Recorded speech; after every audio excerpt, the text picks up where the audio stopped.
Hi everyone, welcome to Dr.M.Malla's Commerce Dizzy Academy YouTube channel. Myself Dr.M.Malla Reddy, Assistant Professor of Commerce. Today I am going to discuss about statement of affairs under single entry system. In the previous video I have explained about how to ascertain profit or loss under single entry system, where we have learned many things. How to prepare this statement of profit or loss, to find out the profit or loss. So ఈ statement of profit or loss చేయడానికి ముందుగా మనకు కొన్ని elements తప్పకుండా ఉండాలి ప్రాబ్లంలో. ఈ elements ఏంటంటే capital at the beginning of the year and capital at the end of the year. ఈ రెండు ఇన్ఫర్మేషన్ ఉంటేనే మనం ఈ statement of profit or loss ని ప్రిపేర్ చేయొచ్చు. In case capital at the beginning of the year and capital at the end of the year are not available in the problem, then how to find out the profit or loss under single entry system? So for that purpose we have a statement, that is statement of affairs. So in order to find out the capital at the beginning of the year and capital at the end of the year, we need to prepare statement of affairs. Whenever the capital at the beginning and capital at the end information is not available in the problem, in such case we have to prepare this statement of affairs. If these two are available in the problem, you can directly move on to ascertainment of profit by preparing the statement of profit or loss. So now we are going to learn about statement of affairs under single entry system when two informations are not available, so such as capital at the beginning and capital at the end. So this is the statement of affairs. So statement of affairs looks like a balance sheet, but the balance sheet and statement of affairs are not one and the same. There is a difference between balance sheet and statement of affairs. Why?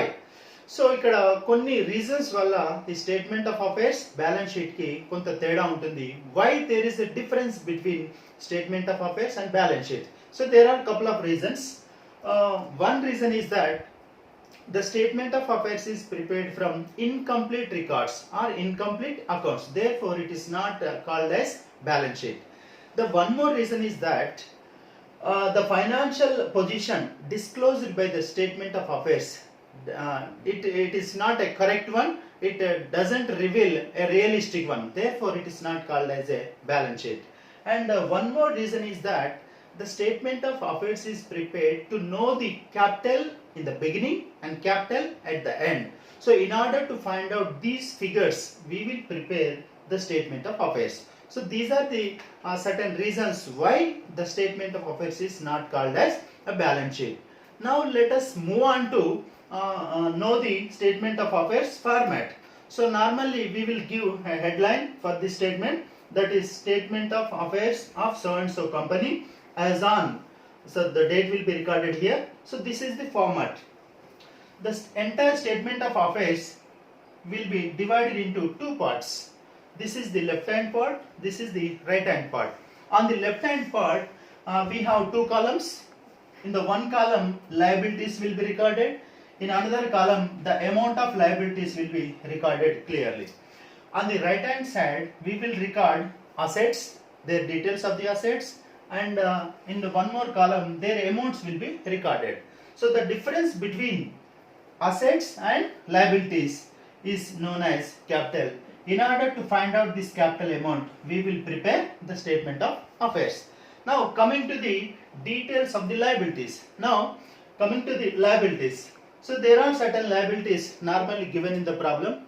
So with the help of those particulars, details, you can mention all these liabilities.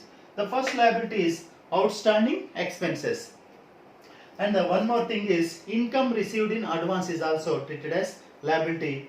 The general liabilities are sundry creditors and bills payable and bank overdraft and any other loans.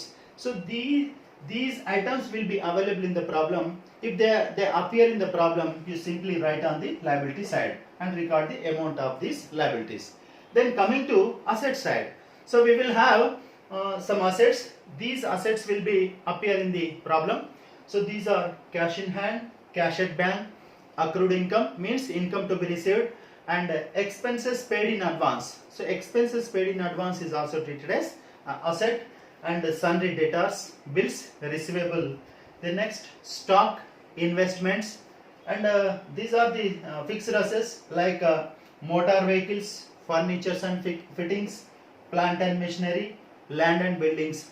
So apart from all these assets, if any other asset is given in the problem, that can be recorded on the asset side of the statement of affairs.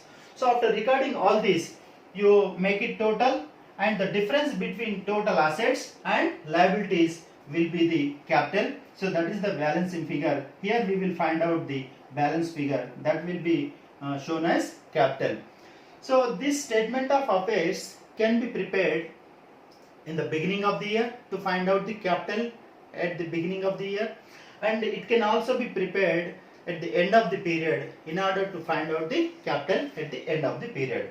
So the best formula to find out the capital is assets minus liabilities is equal to capital, or capital is equal to assets minus liabilities. In this way we will find out the capital at the beginning of the year and the capital at the end of the year. These two figures are very important to find out the profit or loss under single entry system.